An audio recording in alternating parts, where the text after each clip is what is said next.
Everyone, welcome back to my channel. আমি এখানে আজ আপনাদের সাথে প্রোটিন, কার্বোহাইড্রেট, ভেজিটেবলসের যেসব উপাদান, সমস্ত ভিটামিনস, মিনারেলস থাকে সব মিলিয়ে একটা হেলদি ডিনার বোল তৈরি করেছি, তাই শেয়ার করছি। না, আলু আর ডিম সিদ্ধ করে নিয়েছি।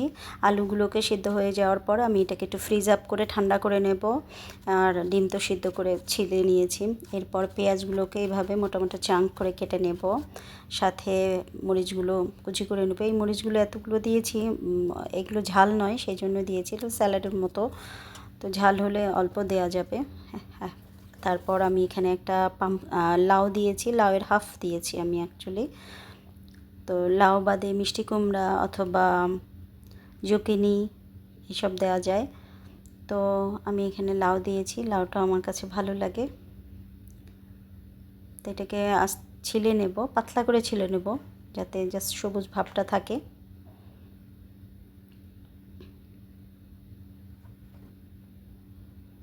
এটাকে ছোট ছোট করে টুকরা করে নেব, খুব বড়ও না আবার খুব ছোটও না, মিডিয়াম সাইজের টুকরো করে নেব।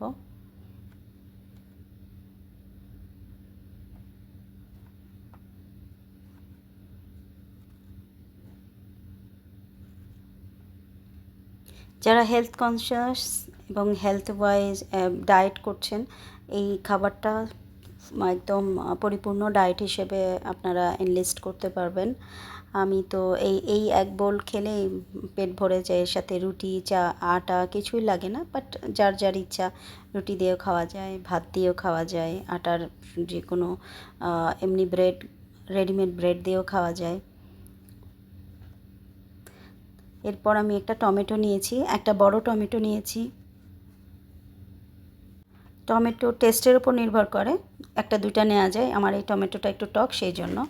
আর এরপর নিয়েছি ধনিয়া পাতা, বাট আমি পাতা নিইনি, ধনিয়ার স্টেমটা নিয়েছি শিকড় সহকারে, কারণ শিকড়ের সাথে অনেক এর মধ্যে যে ফ্লেভার, সেই ফ্লেভারটা থাকে এবং স্ট্রং ফ্লেভার থাকে। এরপর পেঁয়াজগুলোকে আমি একটু ট্রান্সলুসেন্ট করা পর্যন্ত একটু সর্ট করে নেব। তারপর লাউ, তার ধনিয়া পাতা, মরিচ সব একসাথে দিয়ে নেব। 1 মিনিট মতো একটু নাড়াচাড়া করে নেব, কারণ একটু নরম হওয়া পর্যন্ত। তারপর টমেটো দিয়ে দেব। টমেটোর স্কিনটা যাতে উঠে যায়, সেই নরম হয়ে যায় এবং উঠানো যায় সেই পর্যন্ত একটু সর্টে করে নেব। এর সাথে একটু আমি শুকনা মরিচ দিয়েছি, যেহেতু কাঁচামরিচ দিয়েছি এই জন্য অল্প শুকনা মরিচ, লবণ দিয়েছি, তারপর জিরা, গোটা জিরা দিয়েছি আর সফ দিয়েছি। বাস, গ্রেভির জন্য তৈরি হয়ে গেল। আর 1 মিনিট মতো একটু নাড়াচাড়া করব,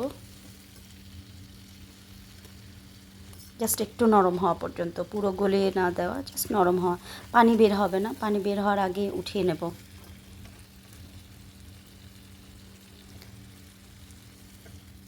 এরপর এ তো হয়ে গেছে। এরপর আমি এটাকে একটু ঠান্ডা করে ব্লেন্ড করে নেব পুরোটা। এরপর ওই পাত্রে, ওই তাওয়াতেই আমি ডিমগুলোকে একটু জাস্ট হালকা করে ভুনা করে নেব, লাল করব না, ভুনা করে নেব জাস্ট, যাতে ওই ফ্লেভারটা চলে যায়। এরপর আলুগুলোকে ছোট করে টুকরা করে নিয়ে ওর মধ্যে হলুদ আর লবণ আর গুঁড়ামরিচ অল্প সামান্য দিয়ে এটাকে মেখে আমি তাওয়ায় একটু লাল লাল করে একটু ফ্রাই করে নেব। বেশি নাড়াচাড়া করব না, জাস্ট একটু 2 পিঠ লাল লাল হবে, একটু খেতে টেস্টটা আসে এই আর কি। আর আলু সিদ্ধ করার সময় খেয়াল রাখতে হবে পুরো গলে যাবে এমন নয়, 90% মানে সিদ্ধ হবে, 10% শক্ত থাকবে।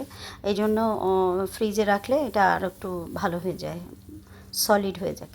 এরপর ওই তাওয়াতে, একই তাওয়াতে আমি বাটার দিয়ে নিয়েছি আর আধা কাপের মতো, আধা কাপেরও কম আটা দিয়ে নিয়েছি। আটা ময়দা যে কেউ যেটা ব্যবহার করতে পারে। আর এর সাথে আমি একটু পিনাট বাটার দিয়েছি। এরপর ভালো করে আটাটাকে ভালো করে আমি একটু সর্ট করে নেব যাতে কাঁচা ভাব দূর হয়ে যায়। এরপর সামান্য পানি দিয়ে এরকম কনসিস্টেন্সি নিয়ে আসবো।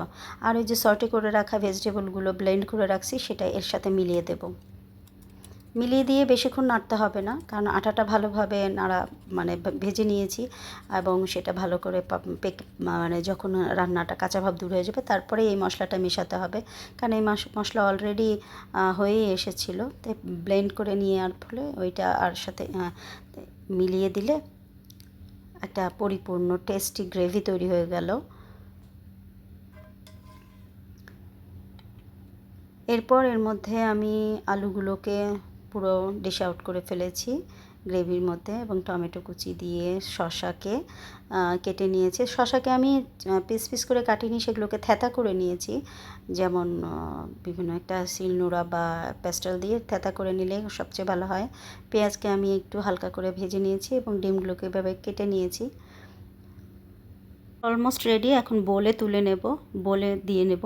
রুটি দিয়ে খাওয়া যায়, এমনিই খাওয়া যায়। এটা অ্যাকচুয়ালি কোনো ভাত রুটির দরকার হয় না, এমনিই খাওয়া যায়। তো আমার বাচ্চাদের এক একজনের ফরমাশ অনুযায়ী এক একটা করেছি। কেউ ব্রেড চেয়েছে তাই দিয়েছি। তো হোপ আপনাদের ভালো লাগলে আমার চ্যানেলটিকে সাবস্ক্রাইব করবেন, কমেন্ট করে জানাবেন, লাইক করবেন। দেখা হবে অন্য কোনো ভিডিওতে। আল্লাহ হাফেজ।